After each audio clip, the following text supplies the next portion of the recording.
So, patients నార్మల్‌గా చేసే తప్పేంటంటే, దగ్గనేది నార్మల్‌గా జలుబు వల్ల వచ్చింది అనుకుంటారు. Main family history of asthma ఉన్న వాళ్ళకి ఇది వచ్చే అవకాశం చాలా ఎక్కువ ఉంటుంది. అందరికీ నమస్కారం. మెడ్ టాకీస్ మరో కొత్త ఎపిసోడ్‌కి స్వాగతం. నేను మీ హోస్ట్ డాక్టర్ జాస్లిన్. మన ఆరోగ్యానికి సంబంధించిన ముఖ్యమైన విషయాలను మెడ్ యునైటెడ్ హాస్పిటల్స్ నిపుణుల ద్వారా మీ అందరి దగ్గర తీసుకురావడమే ఈ కార్యక్రమం యొక్క ముఖ్య ఉద్దేశం. ఈరోజు మనం ఒక ఇంపార్టెంట్ టాపిక్ గురించి తెలుసుకోబోతున్నాం.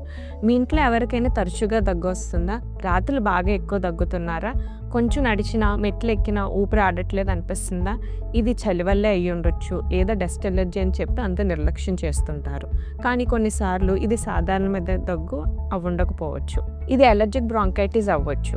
కొన్నిసార్లు అలర్జిక్ బ్రాంకైటిస్ని నిర్లక్ష్యం చేస్తే ఇది ఆస్తమా వంటి ప్రాబ్లమ్స్కి దారితీస్తుంది. ఈరోజు మనం తెలుసుకునే టాపిక్ అలర్జిక్ బ్రాంకైటిస్. దీని గురించి మనకు క్లియర్గా ఎక్స్ప్లెయిన్ చేయడానికి మనతో ఉన్నారు డాక్టర్ శ్యామల ప్రజ్ఞ గారు, consultant pulmonologist Med United hospitals Palakollu.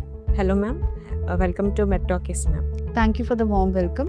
Ma'am, ఒక పేషెంట్కి కనుక 3 వారాలు కానీ ఎక్కువ దగ్గు ఉండి అది తగ్గకపోతే అది సాధారణమైన దగ్గు అవ్వచ్చా, లేకపోతే అది అలర్జిక్ బ్రాంకైటిస్ అవ్వచ్చా? సో, పేషెంట్స్ నార్మల్‌గా చేసే తప్పేంటంటే, దగ్గనేది నార్మల్‌గా జలుబు వల్ల వచ్చింది అనుకుంటారు.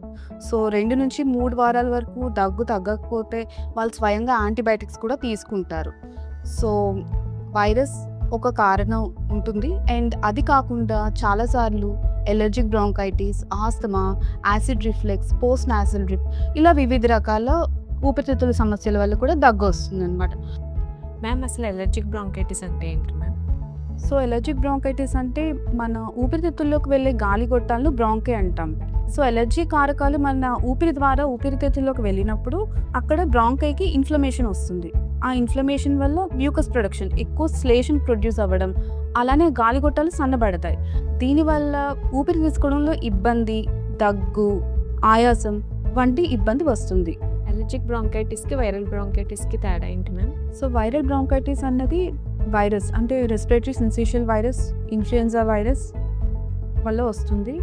సో, నార్మల్ ఫ్లూ ఆర్ సాధారణ కోల్డ్ తర్వాత మనకి 1-3 వారాల వరకు పొడి దగ్గు కానీ, కఫంతో కూడిన దగ్గు కానీ ఉంటుంది. సో, వైరల్ బ్రాంకైటిస్లో మనకి ఫీవర్, అలసట అన్నది కూడా కనిపిస్తుంది అన్నమాట. కానీ ఎలర్జిక్ బ్రాంకైటిస్ అన్నది ఫ్యామిలీ హిస్టరీ ఆఫ్ ఎలర్జీ ఉన్నా సరే, వాళ్ళకి ఎలర్జీ సింటమ్స్ ఉన్న వాళ్ళలో కనిపిస్తుంది. ఎన్నిసార్లు అయితే వీళ్ళకి ఎలర్జీ కారకాలకు ఎక్స్పోజ్ అవుతారో అన్నిసార్లు వాళ్ళకి సింటమ్స్ ఉంటాయి. అలా ఆ సింటమ్స్ ఏంటంటే బాగా ఆయాసం పడడం, ఛాతీ బిగువుగా అవ్వడం, పొడి దగ్గు కానీ, కఫంతో దగ్గు కానీ వస్తూ ఉండడం. వెస్ట్ గోదావరిలో ఈ సమస్య ఎక్కువ కనిపిస్తుందా మ్యామ్? అవునండి. నార్మల్‌గా వాతావరణ మార్పుల్లో ఇలాంటి కేసులు కొంచెం ఎక్కువగానే వస్తాయి. మా ఓపీకి వచ్చే కేసులు కూడా గణనీయంగా పెరుగుతున్నాయి. బేసిక్‌గా వాతావరణ మార్పుల వల్ల గాలిలో పుప్పొడి, తేమ, పొగ అనేవి ఈ ఎలర్జిక్ బ్రాంకైటిస్‌కి కారణమవుతాయి. అలర్జిక్ బ్రాంకైటిస్ ఎవరికి ఎక్కువగా వస్తుంది? ఎలర్జిక్ బ్రాంకైటిస్ చిన్న పిల్లల్లో ఎక్కువగా వస్తుంది. అలానే పెద్దవాళ్ళలో కూడా వచ్చే ఛాన్స్ ఉంది. Main family history of asthma ఉన్న వాళ్ళకి ఇది వచ్చే అవకాశం చాలా ఎక్కువ ఉంటుంది. అలానే స్మోకర్స్, తోలిలో పనిచేసే వాళ్ళు, ఫ్యాక్టరీ కార్మికులు కూడా దీని బారిన పడే అవకాశం ఉంటుంది. అలర్జిక్ బ్రాంకైటిస్ వేటి వల్ల ట్రిగర్ అవుతుందా? సో, ఎలర్జిక్ బ్రాంకైటిస్‌కి ఉన్న కామన్ ట్రిగ్గర్స్ ఏంటంటే normal cigarette smoke, vehicle exhaust, pollen, ఇంకా ఎయిర్ పొల్యూషన్, ఇంట్లో ఉన్న నార్మల్ డస్ట్, అలానే మన ఇంట్లో వెలిగించే మస్కిటో కాయిల్స్, అగరబత్తీలు, పెంపుడు జంతువుల నుంచి వచ్చిన వెంట్రుకలు ఇవన్నీ కూడా మనకి ఎలర్జిక్ బ్రాంకైటిస్‌ని ట్రిగ్గర్ చేస్తాయి. సీజన్ మారినప్పుడు ఇది ఎందుకు ఎక్కువ అవుతుంది మ్యామ్? సో, మన డిఫరెంట్ సీజన్స్, రెయినీ సీజన్‌లో ఏమవుతుందంటే గాలిలో తేమ శాతం అది పెరుగుతుంది. దానివల్ల ఇంట్లో బూజు అది ఫామ్ అవుతుంది. బూజు అంటే మోల్డ్ అనమాట. అండ్ అలానే మన సోఫాలు, దుప్పట్లు వాటిలో కూడా డస్ట్ మైట్స్ ఎక్కువ అవుతాయి. చలికాలంలో ఉండే బాగా పొడి, చల్లని గాలి నేరుగా ఊపిరితిత్తులకి చేరడం వల్ల ఇరిటేట్ అయ్యి ఉంటాయన్నమాట లంగ్స్. అలానే చలికాలంలో మనకి స్మోక్, ఎయిర్ పొల్యూషన్ కొంచెం ఎక్కువ ఉంటుంది. ఈ సమయాలలో ఎలర్జిక్ కారకాలు అనేవి ఎక్కువగా ఉండడం వల్ల మనకి ఎలర్జిక్ బ్రాంకైటిస్ కేసులు ఎక్కువగా వస్తాయి. ఫ్యామిలీలో ఎవరికైనా ఆస్తమా హిస్టరీ ఉంటే ఇది వచ్చే అవకాశం ఉందా ma'am? So, family history of asthma ఉంటే ఎలర్జిక్ బ్రాంకైటిస్ వచ్చే ఛాన్స్ ఎక్కువ. కానీ అందరికీ వస్తుందని కాదు. ప్రాపర్ ప్రికాషన్స్ తీసుకుంటే ఇది మనం ప్రివెంట్ చేయొచ్చు. అలర్జిక్ బ్రాంకైటిస్ సింటమ్స్ ఏంటి మ్యామ్? సో, ఎలర్జిక్ బ్రాంకైటిస్ ఉన్న పేషెంట్స్‌లోని మనకి రాత్రిపూట దగ్గు, తెల్లవారుజామున దగ్గు ఉంటుంది. ఆ దగ్గు అనేది పొడి దగ్గు కానీ కొన్నిసార్లు కఫంతో పాటు దగ్గు కూడా ఉంటుంది. అండ్ పిల్లి కూతలు, ఛాతీ బిగుసుకుపోవడం, ఆయాసం ఏంటంటే మనం డైలీ యాక్టివిటీస్‌లో మనకి ఆయాసం అనిపిస్తుందనమాట. లైక్ మెట్లు ఎక్కినప్పుడు బాగా ఆయాసపడడం, లైక్ నార్మల్ పని, వాటరింగ్, ఏమన్నా ఎక్స్‌ట్రా వర్క్ కూర్చోవడం కాకుండా నార్మల్‌గా నడిచినప్పుడు ఆయాసం వస్తుంది. అలర్జిక్ బ్రాంకైటిస్ ఉన్న వాళ్ళు ఎప్పుడు ఎమర్జెన్సీ రూమ్‌కి వెళ్ళాలి? సో మనకి కొన్ని రెడ్ ఫ్లాగ్స్ అనేవి ఉంటాయన్నమాట అలర్జిక్ బ్రాంకైటిస్ పేషెంట్స్‌లో. అవేంటంటే అసలు ఊపిరి తీసుకోవడం చాలా కష్టం అవ్వడం, ఇంకా అసలు కనీసం మాట్లాడలేకపోవడం, పెదాలు, చేతులు నీలం రంగులోకి మారడం, ఇంకా పల్స్ ఆక్సిమీటర్ యూజ్ చేసినప్పుడు మనకు ఆక్సిజన్ సాచురేషన్ బాగా తక్కువ ఉండడం. ఇవన్నీ ఉన్నప్పుడు ఖచ్చితంగా పేషెంట్స్ ఎమర్జెన్సీ రూమ్‌కి వెళ్ళి చూపించుకోవాలి. డయాబెటిస్, బీపీ ఉన్న వారికి ఇది ప్రమాదమా మ్యామ్? సో అలర్జిక్ బ్రాంకైటిస్ అన్నది డయాబెటిస్ అండ్ బీపీని డైరెక్ట్‌గా ఎఫెక్ట్ చేయదు. డయాబెటిస్ ఉన్న పేషెంట్స్ ఆల్రెడీ కొంచెం వీకెండ్ ఇమ్యూన్ సిస్టమ్ వల్ల వాళ్ళకి శ్వాస ప్రాబ్లమ్ అది వస్తే వాళ్ళు చాలా ఇబ్బంది పడతారు. సో ఇలాంటి పేషెంట్స్‌లో మనం అలర్జిక్ బ్రాంకైటిస్‌కి ట్రీట్మెంట్‌లో భాగంగా స్టెరాయిడ్స్ అవి వాడినప్పుడు వాళ్ళకి అన్‌కంట్రోల్డ్ షుగర్స్, అలాగే అన్‌కంట్రోల్డ్ బీపీ వచ్చే అవకాశం ఉంటుంది. అలర్జిక్ బ్రాంకైటిస్ ఆస్తమాగా మారే అవకాశం ఉందా మ్యామ్? సో ప్రతి అలర్జిక్ బ్రాంకైటిస్ పేషెంట్‌కి ఆస్తమా అనేది రాదు. సో రిపీటెడ్‌గా మనకి ఎలర్జెన్స్‌కి ఎక్స్‌పోజ్ అవ్వడం వల్ల మన రెస్పిరేటరీ ట్రాక్ట్ కొంచెం సెన్సిటైజ్ అయ్యి బాగా సెన్సిటివ్ అవుతుందనమాట. సో గ్రాడ్యువల్‌గా ఓవర్ ఏ పీరియడ్ ఆఫ్ టైమ్‌లో మనకి ఆస్తమా డెవలప్ అయ్యే ఛాన్స్ మాత్రం ఉంటుంది.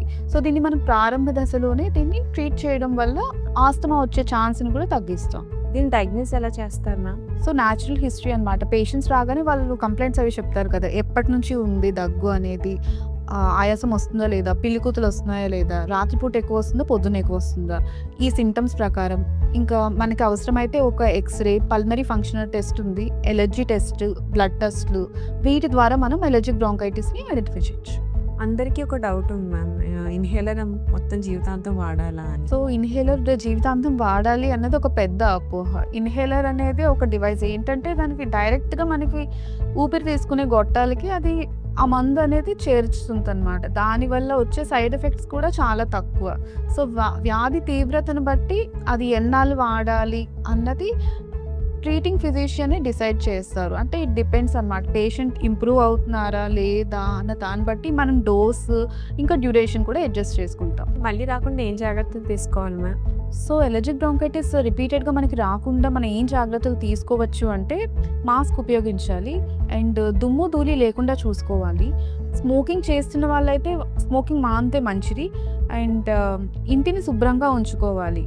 లైక్ నార్మల్ ప్రికాషన్స్ ఏంటంటే ఏసీ ఫిల్టర్స్ మార్చడం and bedsheets, pillow covers every 3 డేస్‌కి చేంజ్ చేసుకుంటూ ఉండడం.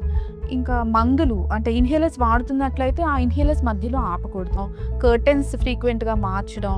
సో మీరు ఏ ఎలర్జెన్స్‌కి ట్రిగ్గర్ అవుతున్నారన్నది గుర్తించాలి. ఎలర్జీని మనం పూర్తిగా ఆపలేకపోవచ్చు. కానీ ఈ ట్రిగ్గర్స్‌ని మనం గుర్తించడం ద్వారా మనం అలర్జిక్ బ్రాంకైటిస్‌ని నియంత్రించవచ్చు. Thank you so much ma'am. చాలామంది నిర్లక్ష్యం చేసే ఈ టాపిక్‌ని మీరు చాలా ఈజీగా అర్థమయ్యేలా చెప్పారు. Thank you. Thank you.